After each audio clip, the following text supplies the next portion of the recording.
Chers frères et sœurs, salam alaikum. J'implore Allah tabarak wa ta'ala de vous récompenser pour être venus aussi nombreux. J'implore Allah tabarak wa ta'ala de récompenser les responsables pour cette invitation. Et je remercie Allah de m'avoir facilité d'être avec vous.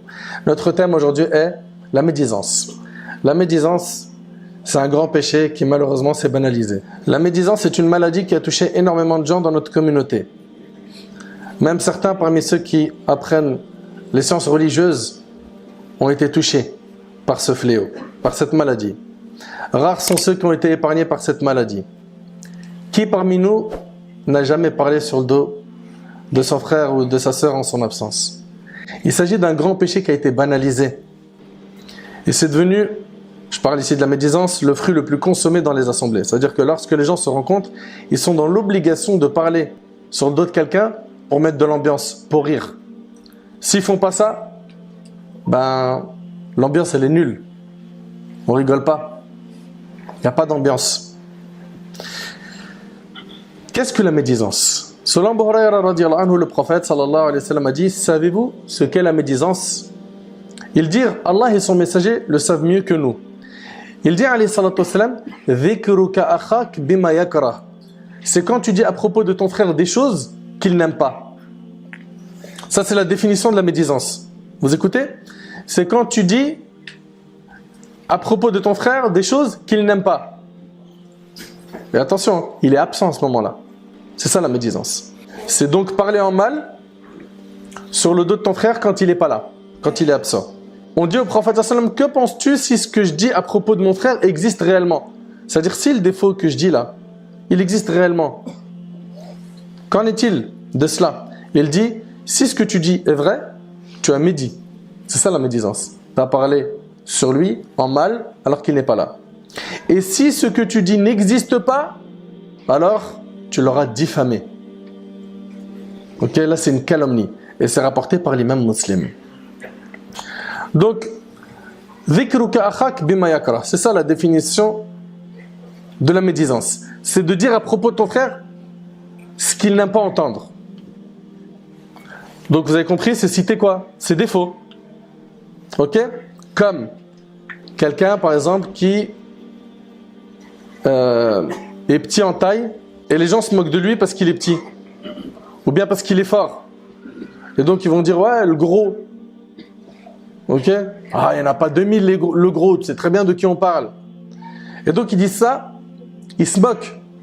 Et c'est en train d'évoquer un défaut que ton frère en Allah, il n'aimerait pas entendre s'il était présent. D'accord ou pas? C'est ça la médisance. Ok? Ou bien, lui, il est avare. Il n'est pas là et tu dis qu'il est avare. Il n'est pas là et tu dis qu'il est mauvais, rancunier. Ou bien, d'autres types de paroles, comme on le voit beaucoup aujourd'hui, c'est un innovateur, c'est un égaré. Lui, il mange l'argent sale. Bien sûr, tout cela concerne la personne qui parle derrière le dos d'une autre personne en disant une de ses paroles. Par contre, si ça c'est dit en face à face, c'est pas de la médisance, c'est une insulte. Et il faut savoir que ce péché, il est encore plus grave quand il s'agit des savants, des gens de science. Un savant, quand on médit sur lui, certains ne lui accordent plus de crédit. Et donc tu éloignes les gens des ulama, des savants. Et ça c'est hyper grave. Hyper grave. Comme on le voit aujourd'hui malheureusement, certains qui passent énormément de temps à vous envoyer des listes. Sûrement vous avez déjà reçu ça. Des listes où il te met 45 noms, il dit: eux, il ne faut pas les écouter.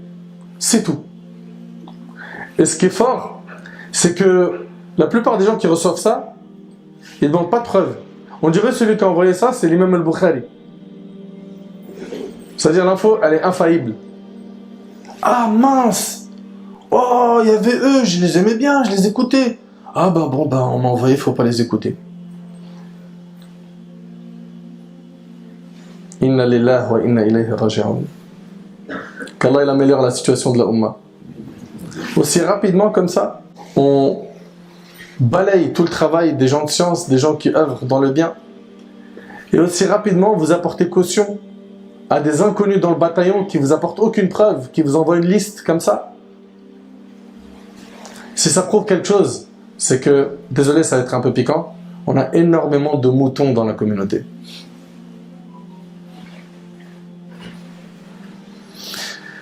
On va revenir sur ce point, Inch'Allah, tout à l'heure.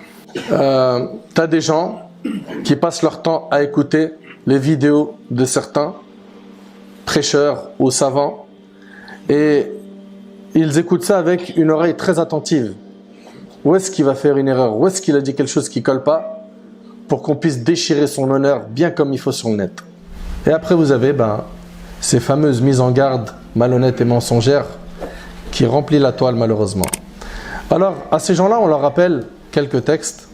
Selon Abu Barza al-Aslami radiallahu anhu, le prophète alayhi salatu wassalam a dit: ô vous qui avez cru avec vos langues alors que la foi n'a pas encore pénétré votre cœur, ne médisez pas des musulmans et ne cherchez pas les défauts de vos frères, car quiconque cherche les défauts de son frère en islam, Allah cherchera les siens.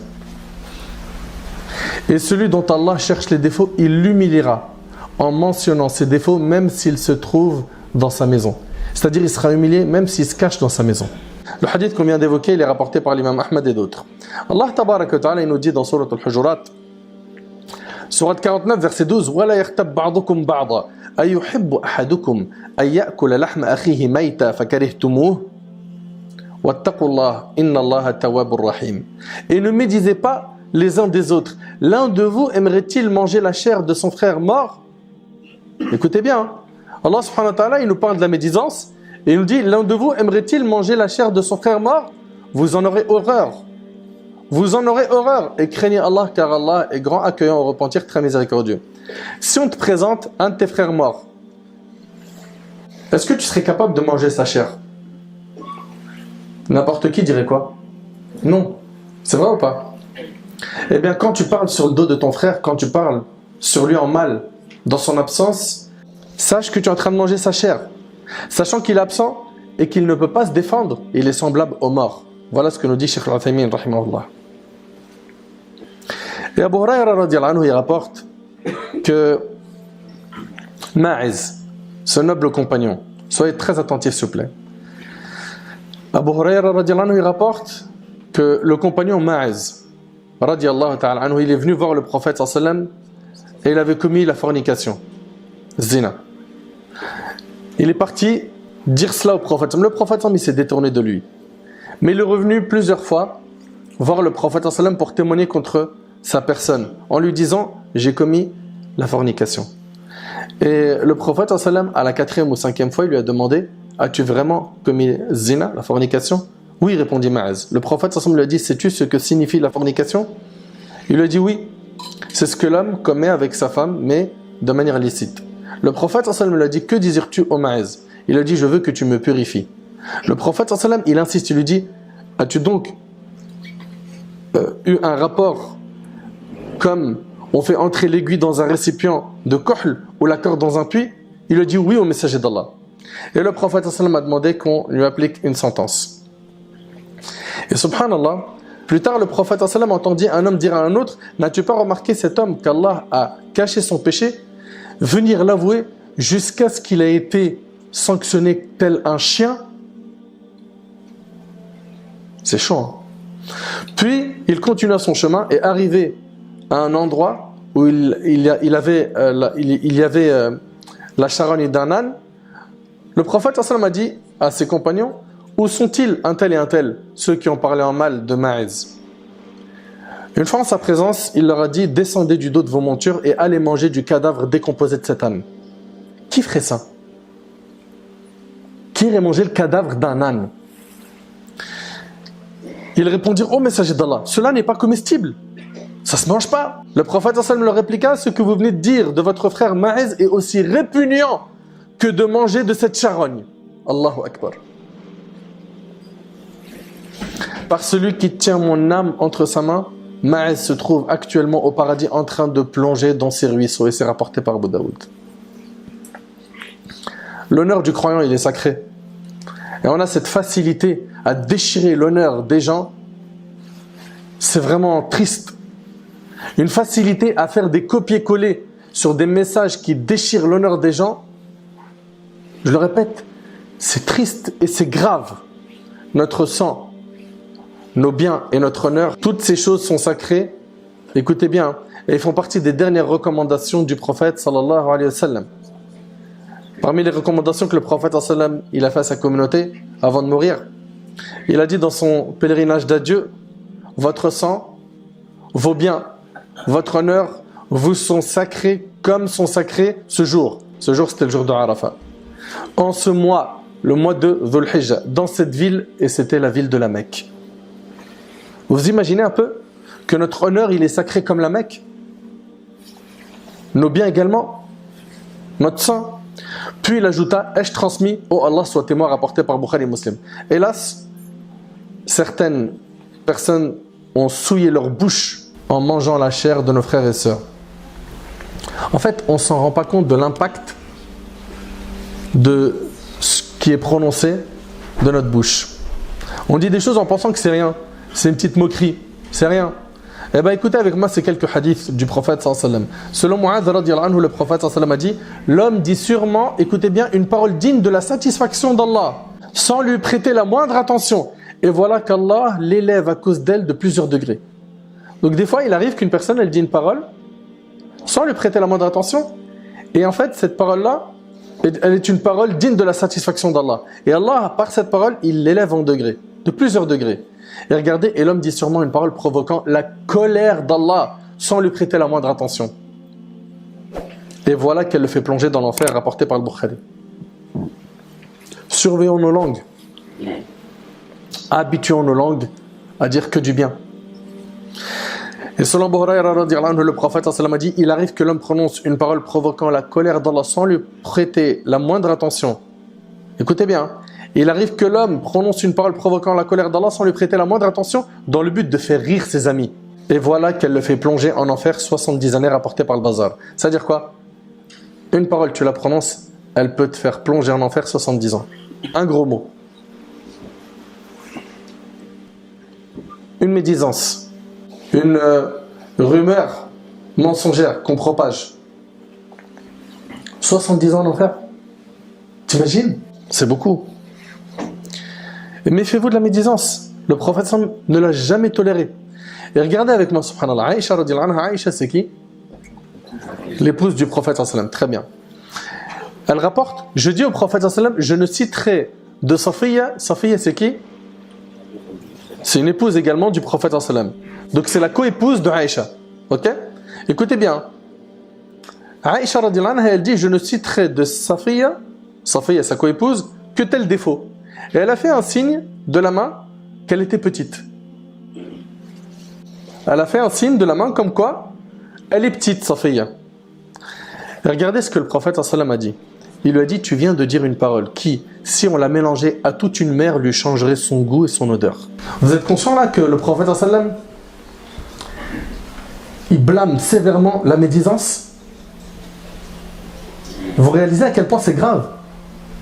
Et nous, si seulement ça se limitait à il est petit, il est grand. Non, lui, c'est un voleur. Lui là, gros menteur. Lui, fais rien avec lui, hein. Il va t'arnaquer. Alors, si c'est vrai, c'est pas une médisance, et on va le voir, ça fait partie des cas de médisance autorisée. On va voir ça à la fin, Inch'Allah. Ok? Mais si c'est faux, tu es en train de détruire ton avenir dans l'au-delà. C'est hyper grave. Tu viens de dire une parole qui, si on la mélangeait à toute une mer, lui changerait son goût et son odeur. Elle dit encore: je lui ai imité une fois la démarche de quelqu'un. Et ça arrive ou pas? Que certains pourraient, regarde lui comment il marche. Et tu imites sa démarche ou sa manière de parler. Elle dit encore: je lui ai imité une fois la démarche de quelqu'un. Il dit: je ne voudrais à aucun prix imiter les défauts de quelqu'un. Il dit: je ne voudrais à aucun prix imiter les défauts de quelqu'un. C'est rapporté par Abu Daoud et Tirmidhi. Et selon Anas radiyallahu anhu, le prophète sallallahu alayhi wa sallam a dit: au cours de mon ascension au ciel, je suis passé devant des gens ayant des ongles de cuivre. Vous savez que le prophète sallallahu alayhi wa sallam, il a fait un voyage qui s'appelle Al-Isra wal-Mi'raj. Le voyage nocturne de la Mecque à Jérusalem. Puis après, il a fait l'ascension qui est de Jérusalem jusqu'au-dessus des sept cieux. Il a dépassé le lotus de la limite et c'est dans ce voyage qu'il lui a été ordonné d'accomplir la prière, n'est-ce pas? Très bien. Qui ont été réduites à la fin à 5 prières avec la récompense de 50. Très bien. Dans ce voyage, le prophète sallam, il est accompagné de Jibril dans l'ascension et il dit « Je suis passé devant des gens ayant des ongles de cuivre avec lesquels ils se griffaient le visage et la poitrine. » Des ongles, écoutez bien, hein, des ongles de cuivre. C'est tranchant. Avec lesquels ils se griffaient le visage et la poitrine. Je demandais « Qui sont ces gens-là, ô Gabriel ?» Il dit « Ce sont ceux qui mangeaient la chair de leur prochain et leur souillaient leur bonne réputation rapportée par Abu Daoud. » Qui d'entre nous veut s'exposer à ce châtiment? Personne.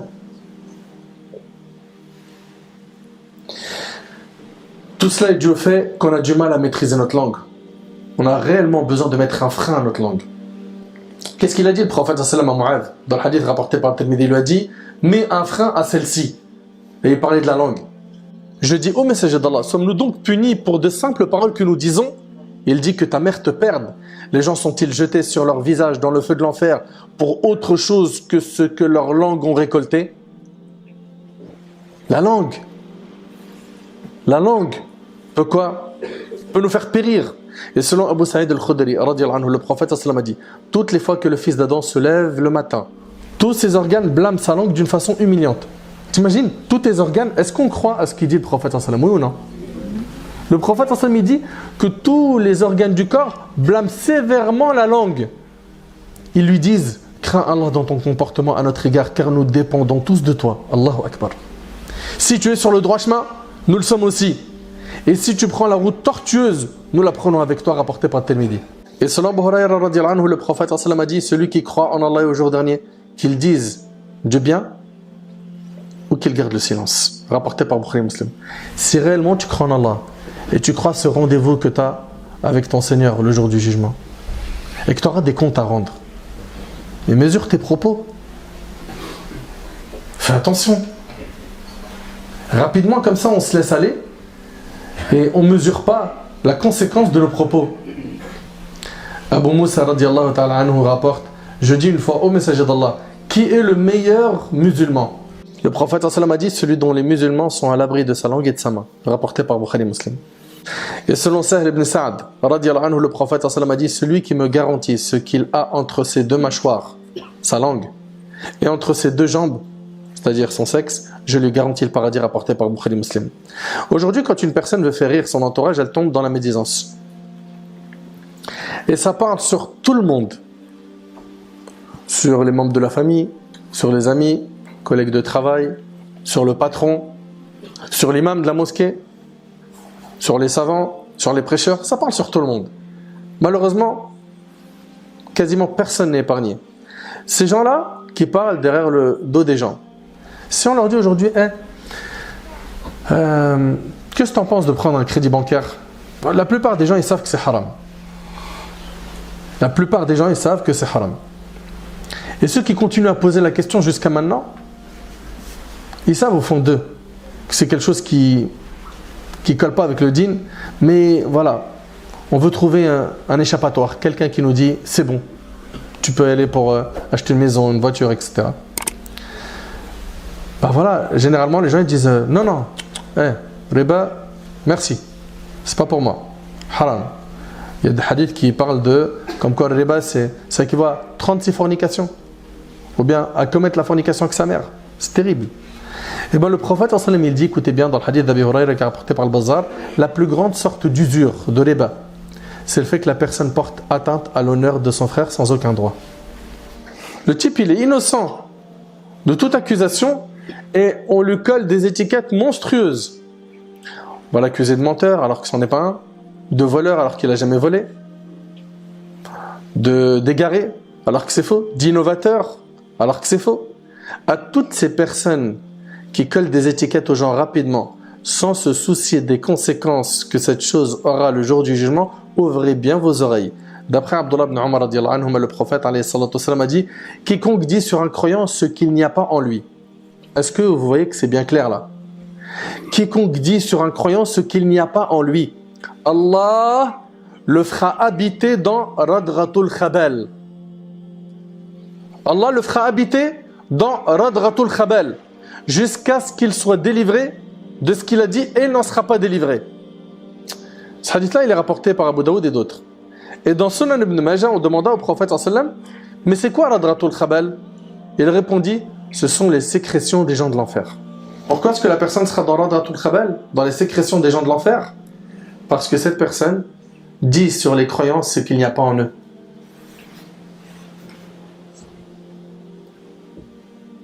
Franchement, c'est terrible. Et en fait, quand je vous dis tout ça, moi je me pose 1000 questions. Je me demande si ça vous fait peur ou pas d'entendre ces textes. Parce que si ça ne fait pas peur, là vraiment, demandez à Allah qui vous accorde un cœur. Et si on en a réellement peur, il faut qu'on prenne des fermes décisions. Et parmi elles, je vais retenir ma langue, j'arrête de parler sur le dos des gens. Je vais m'occuper de ma propre personne, de mes défauts. J'en ai déjà un paquet. Non, on oublie souvent les nôtres et on zoome sur ceux des autres. Ce sont donc les sécrétions des gens de l'enfer. Et aujourd'hui, on a des gens qui non seulement parlent sur le dos de leurs frères, mais en plus, ils vont jusqu'à dire, lui là, il n'ira jamais au paradis. Lui là, c'est sûr que c'est l'enfer. En F16, il va les Fenna. Et ça fait rire la galerie. Hein. Ah, t'es un tueur. Ah non, j'étais pas prêt sur celle-là. Et ça rigole. Avec quoi? Avec, lui là, il va aller en enfer. Lui, il va aller au paradis. Ça t'appartient, ça? De dire ces propos? Je vous invite à écouter attentivement ce hadith, s'il vous plaît, et concentrez-vous bien comme il faut. Abu Huraira radhiyallahu anhu a dit, j'ai entendu le messager d'Allah sallallahu alayhi wa sallam dire, il y avait parmi les enfants d'Israël 2 hommes qui étaient liés par une grande fraternité. Donc ça, c'est une histoire qui concerne Bani Israël. Ok? Et c'était 2 hommes qui étaient liés par une grande fraternité.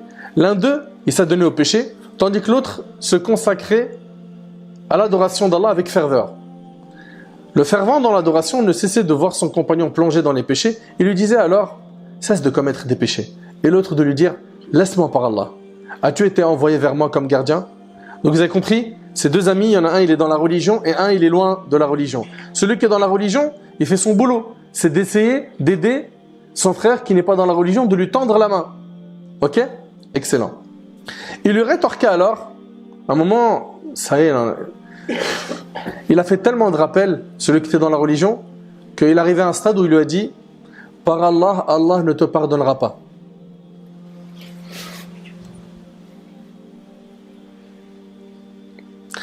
Ou ne te fera pas entrer au paradis. Lorsqu'ils moururent, les 2, lorsqu'ils moururent, ils furent rassemblés devant le Seigneur des univers qui dit aux fervents dans l'adoration. Donc Allah subhanahu wa ta'ala, il s'est adressé à celui qui était dans l'adoration, qui était dans la piété, dans la religion. Il lui a dit, avais-tu une connaissance de ma science? Avais-tu une connaissance de ma science ou avais-tu un pouvoir sur ce que je possède? Allah tabaraka wa ta'ala s'adressa ensuite aux pécheurs en disant, écoutez bien, va et entre au paradis avec ma miséricorde. Le pécheur va et entre au paradis par ma miséricorde, et il s'est adressé à l'adorateur, il a dit, emmenez-le en enfer. Et c'est rapporté par l'imam Abu Daoud. Et Abu Huraira, il a dit ensuite, par celui qui tient mon âme entre ses mains, cet homme a proféré une parole qui a annulé tous les actes de sa vie ici-bas et dans sa vie future. Ne soyez jamais de ceux qui viennent dire d'un musulman ou d'une musulmane, il sera au paradis, il sera en enfer. Qu'est-ce que t'en sais? Ça se trouve, avant de mourir, il va se repentir, il sera 1000 fois mieux que toi. Aujourd'hui, tu le vois avec du mépris. Ça se trouve, demain, il va te donner des cours de religion, tu seras son élève. Faites gaffe. Quand vous voyez un pécheur, n'allez pas comme ça direct, avec les paroles les plus dures, le blâmer sévèrement. Vous pouvez le faire fuir. Surtout quand ces personnes-là viennent à la mosquée et qui font des choses qui ne sont pas correctes. Ayez un peu de rahma, de la douceur. Ne les faites pas fuir. Pour ces personnes-là, le fait de venir à la mosquée, c'est un effort qui est immense et qu'Allah il les récompense. Maintenant, si nous on leur tend la main et qu'ils voient dans la mosquée, mashallah, la fraternité, l'union, l'amour, l'entraide, ça va l'aider à combattre son âme qui l'incite au mal, s'éloigner des mauvaises fréquentations, de la drogue, bref, de tous les péchés dont il est attaché. Mais si toi tu viens, premier contact avec la mosquée, il rentre, tu le rentres dedans. Ouais, ta prière c'est pas comme ça. Ouais, regarde, t'as fait ça. Ouais, t'as pas bougé le doigt. Ouais, je sais pas quoi. Ton pantalon, ceci et cela. Soyez pas de cela. Ayez de la miséricorde. Rappelez-vous du bédouin qui a uriné dans la mosquée. C'est impressionnant le comportement que le prophète a eu avec lui. Imagine quelqu'un là, vous avez vu comment vous êtes nombreux, tabarakallah. Allahumma barik, mashallah. Imaginez-vous, quelqu'un il vient, pendant qu'on est là, il se met dans un coin, il urine. Il fait ses besoins. Ça va passer tranquille. Hein, je vois déjà des visages qui font. Il y a des signaux qui disent. Faut qu'ils finissent dans un coffre d'une voiture. Donc voilà, il y a plein de gens qui réagiraient hyper mal. Le prophète, sallam, il a vu les compagnons qui se sont précipités pour aller le blâmer, il a dit « Laissez-le terminer. Laissez-le terminer. » Puis à la fin, il est parti lui expliquer « La mosquée, c'est pas fait pour ça. Ici, c'est pour prier, pour adorer Allah, hein, lire le Coran, etc. » Et l'homme, il a tellement été touché par la douceur du prophète qu'il a dit « Oh Allah, fais-moi miséricorde, ainsi qu'à Mohammed et à personne d'autre. » Vous imaginez? Mais nous, on vient, subhanallah, la personne, elle vient de rentrer dans la mosquée. Comme on m'avait raconté l'histoire d'un petit jeune, il est rentré à la mosquée pour se convertir à l'islam. Et il avait une boucle d'oreille. Il passe dans les rangs, lui, il est trop content. Ce jour-là, pour lui, c'est un jour marquant. Il rentre dans la mosquée avec sa boucle d'oreille, miskin, il ne sait pas. Oh, oh, haram, hey, qu'est-ce que tu fais? Ça. Premier contact, il n'a même pas encore dit la shahada. Allez vous soigner. En apprenant la religion, vous allez vivre mieux. Parce que là, l'ignorance, ça vous fait pas de cadeau. C'est triste. Donc Allah, il vérifie comme ces histoires de lui va aller au paradis, lui va aller en enfer, lui est kafir, lui est musulman. Ok? On voit des gens aujourd'hui, ils s'amusent à ça. Hein. Lui, ce musulman là, tu penses quoi lui? Il est musulman ou kafir? Lui, à ton avis, il va aller au paradis ou en enfer? C'est pas ton problème. Ok? C'est pas ton problème. Toi, ton grand problème, c'est ce nafs que tu as à l'intérieur de toi. Soigne-le. Soigne ce nafs. Mais comment ils étaient nos pieux prédécesseurs dans leur comportement avec leur langue? Zayd ibn Aslam, rahimahullah, a rapporté d'après son père que Omar ibn Khattab entra chez Abu Bakr al-Siddiq radiyallahu anhu. Vous connaissez Abu Bakr al-Siddiq radiyallahu anhu? C'est le meilleur compagnon du prophète sallam. N'est-ce pas? C'est le plus pieux des compagnons. C'est le numéro 1 des compagnons. Radiyallahu ta'ala anhu. C'est le plus pieux des compagnons. Omar, radiyallahu anhu, il entre chez Abu Bakr et il le trouve en train de tirer sa langue. Omar lui a dit, c'est ce qu'Allah te pardonne. Et Abu Bakr de répondre, c'est elle qui me pousse à dire ce dont je crains les conséquences. Et c'est rapporté par l'imam Malik, rahimahullah, dans le Muwatta. Abu Bakr, radiyallahu anhu, il blâme sa langue. Et nous, combien de fois par jour, on se dit, franchement, j'ai abusé aujourd'hui sur ce que j'ai dit. J'ai abusé, j'ai dit des mauvaises paroles. Ibn Abbas radiyallahu anhu disait aux langues, dis du bien, tu gagneras. Ou garde le silence sur un mal, tu seras épargné. Car dans le cas contraire, tu regretteras. Ibn Mas'ud radiyallahu anhu disait, par celui dont il n'y a pas de divinité à part lui, la chose qui mérite le plus l'emprisonnement, c'est la langue.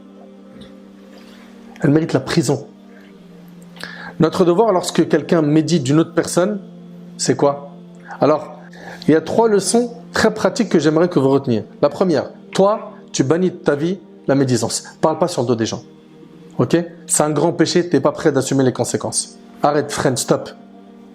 2, quand on médit sur quelqu'un en ta présence, fais le nécessaire pour que ton premier réflexe soit de défendre son honneur. Aujourd'hui, tu parles mal d'un musulman, les gens ils apportent caution sans vérifier quoi que ce soit. Ah ouais, t'as raison, voilà, de toute façon, je le sentais pas lui. Hein. Selon Abu Darda, radiyallahu ta'ala anhu, le prophète a dit, celui qui repousse les fausses allégations, écoutez bien, les fausses affirmations qui nuisent à la bonne réputation de son frère, celui qui repousse, écoutez bien, les fausses allégations qui nuisent à la bonne réputation de son frère, Allah repousse le feu loin de son visage le jour de la résurrection. Et c'est rapporté par l'imam al-Tirmidhi. Défendons nos frères et nos sœurs bec et ongle. Quand quelqu'un vient attaquer l'honneur d'un de tes frères, d'une de tes sœurs, tu lui dis, je veux des preuves factuelles. Si tu n'as rien de factuel, merci. Épargne-moi de cette discussion, j'en veux pas. Ok? Et s'il est avéré, avec des preuves, que cette personne représente un danger pour la communauté, ben on va voir après les règles concernant cela. Ok? Mais que votre réflexe premier soit, je veux des preuves. On doit agir avec nos frères et nos sœurs avec le principe suivant. Il est clean jusqu'à preuve du contraire. Il est clean jusqu'à preuve du contraire. Et rappelez-vous, hein, celui qui repousse les fausses allégations, donc les fausses affirmations qui nuisent à la bonne réputation de son frère, Allah repousse le feu loin de son visage au jour de la résurrection. Subhanallah. Et troisième cas, troisième chose que j'ai à vous dire, donc 1, éloigne-toi de la médisance, 2, défends l'honneur de tes frères, et 3, écoutez bien, le 3 c'est quoi? C'est que si on est incapable de blâmer la médisance dans une assemblée, eh ben, il t'est interdit de rester dans cette assemblée. Tu n'as pas le droit de rester dans cette assemblée. Tu te lèves, tu pars. Ouais, mais ils vont dire de moi, et alors? Subhanallah, c'est le monde à l'envers. C'est le monde à l'envers. Carrément aujourd'hui, on blâme celui qui ne participe pas à ce grand péché. Ah voilà, regarde. Ça y est, il commence à nous faire le frère Muse là. Allez, c'est bon, c'est devenu un imam. Pardon, monsieur l'imam. Laisse-les se moquer de toi. Pars, t'as rien à faire. Dans le cas où il n'écoute pas le rappel. Dans le cas où tu as exhorté et il s'en moque. T'as rien à faire ici. Et ta présence dans cet endroit, avec un silence, alors que tu sais que c'est haram, c'est une caution de leur péché. T'as rien à faire, sois fort. Pourquoi dans ces situations-là, tu te sens faible? Mais non. C'est pas à eux d'imposer la médisance, c'est à toi de venir exhorter. Après, s'ils ne veulent pas arrêter, s'ils ne veulent pas changer, c'est leur problème. Mais toi, tu as fait ton devoir.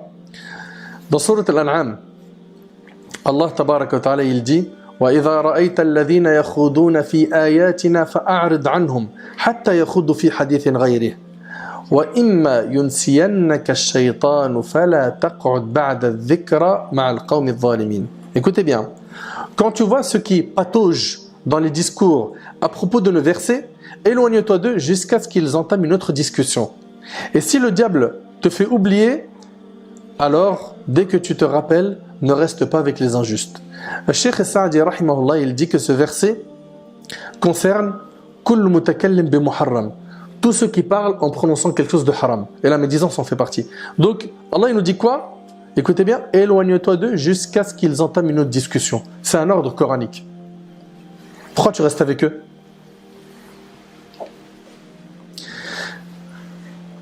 Taïb, rapidement, et c'est avec ça qu'on termine, Inch'Allah. Il y a des cas où la médisance, elle est autorisée.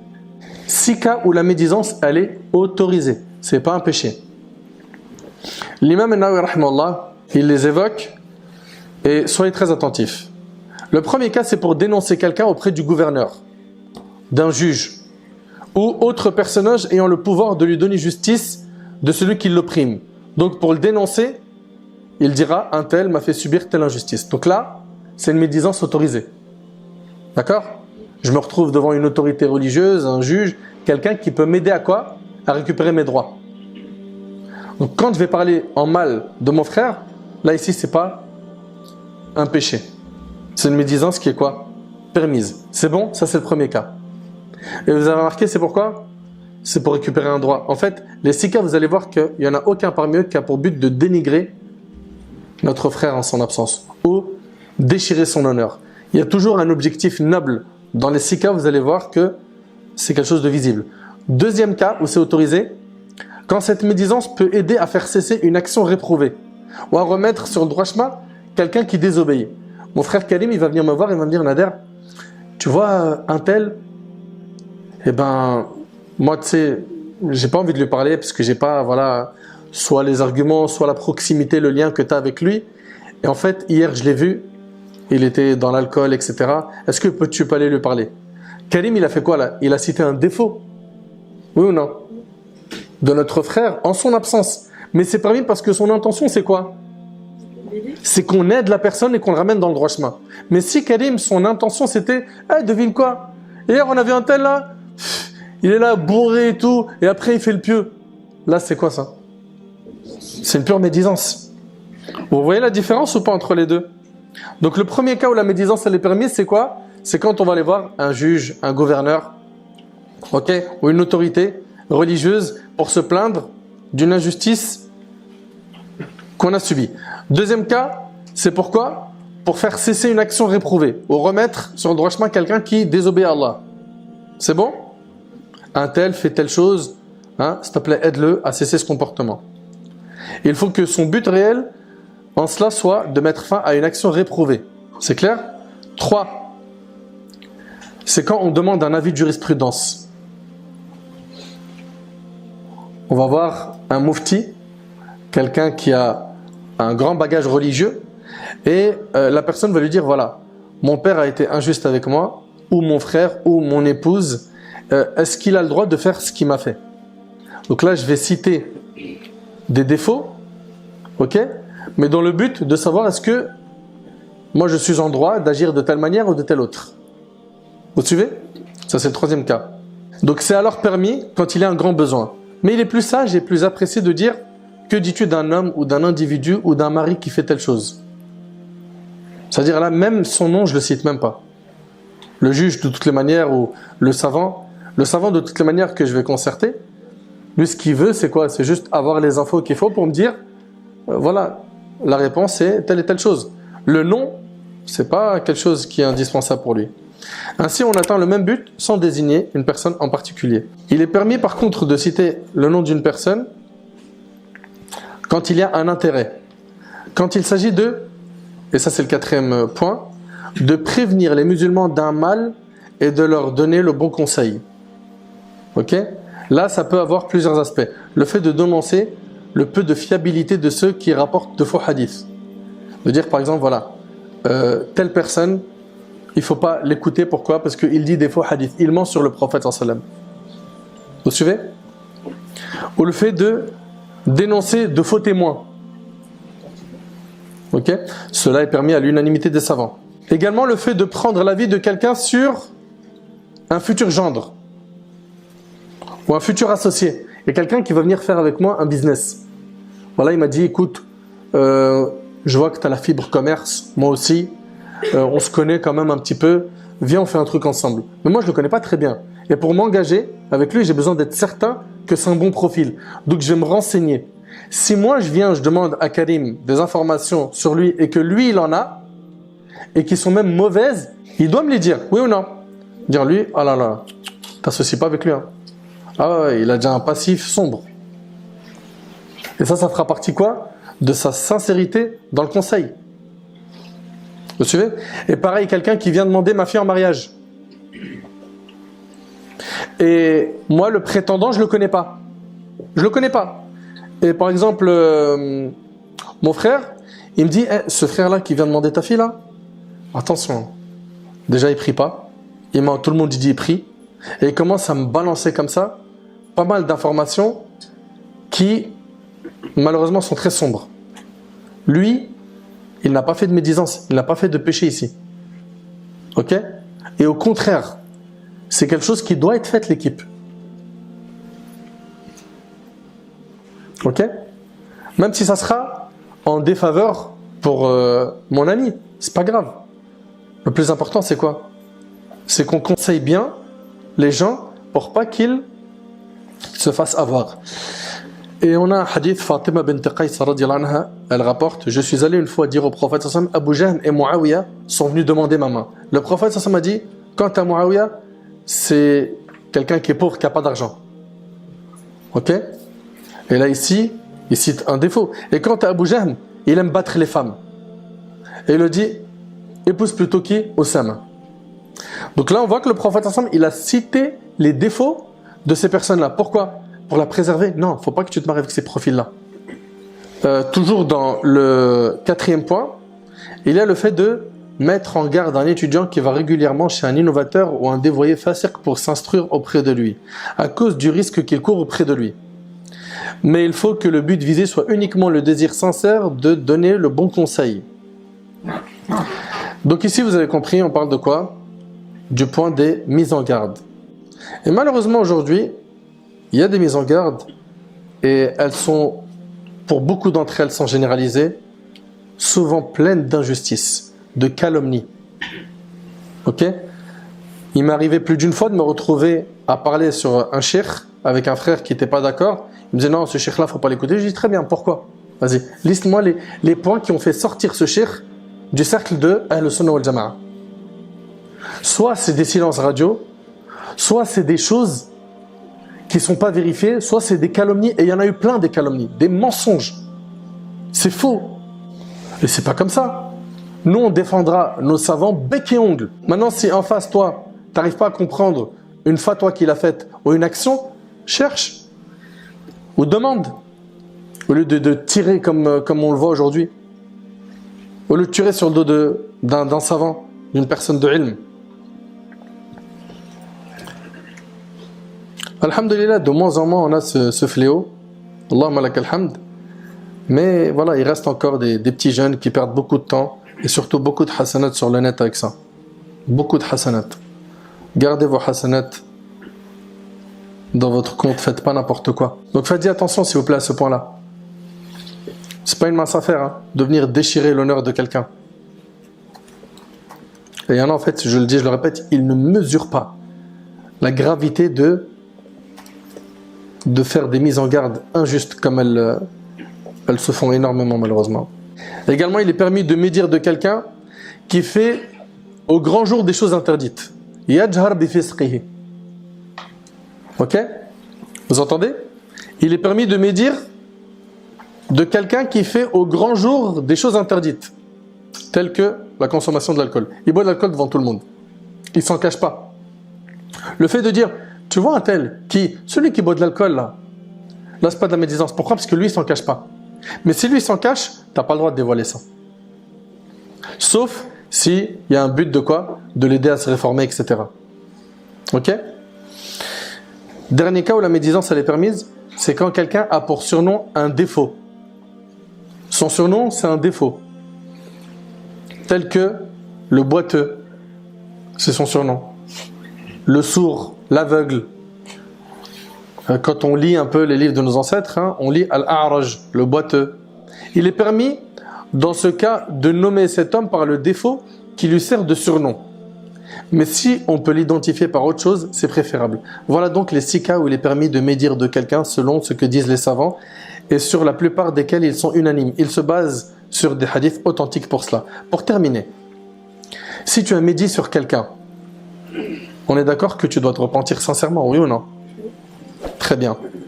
J'ai une question et c'est la dernière. Est-ce qu'on doit demander pardon à la personne de qui on a médié à son encontre ou pas? Est-ce qu'on doit demander pardon à la personne de qui on a médié à son encontre, oui ou non? Si la personne est au courant, oui. Barakallahu fik. Très bien. Très bien. Cheikh Al-Uthaymin, rahimallah, il dit qu'il y a une divergence entre les savants sur ce sujet et que l'avis le plus fort est que s'il n'est pas informé de notre médisance envers lui, on ne lui dit rien. S'il n'est pas au courant qu'on a parlé sur lui en mal, on lui dit rien. Et on va l'évoquer en bien là où on l'a évoqué en mal et on demande pardon à Allah. Vous avez suivi? C'est-à-dire que il n'est pas au courant. On ne va pas lui dire « Ah, au passage, j'ai dit que tu étais un avare, j'ai dit que tu étais moche, j'ai dit que ceci, j'ai dit que cela. » Non. Il n'est pas au courant. Là où tu as parlé de lui en mal, tu dois parler de lui en bien. Et tu demandes pardon à Allah. C'est bon? Maintenant, s'il est au courant, là, tu n'as pas le choix. Tu dois aller le voir pour lui demander pardon. Et là où tu as parlé de lui en mal, tu parleras de lui en bien et tu demandes pardon à Allah subhanahu wa ta'ala. C'est clair pour tout le monde? J'implore Allah subhanahu wa ta'ala de nous faciliter, de nous détacher de ce péché. J'implore Allah tabarak wa ta'ala de nous aider à combattre les maladies de la langue et toutes les maladies des autres membres du corps. J'implore Allah tabarak wa ta'ala de faire que ce rappel soit bénéfique pour moi ainsi que pour vous.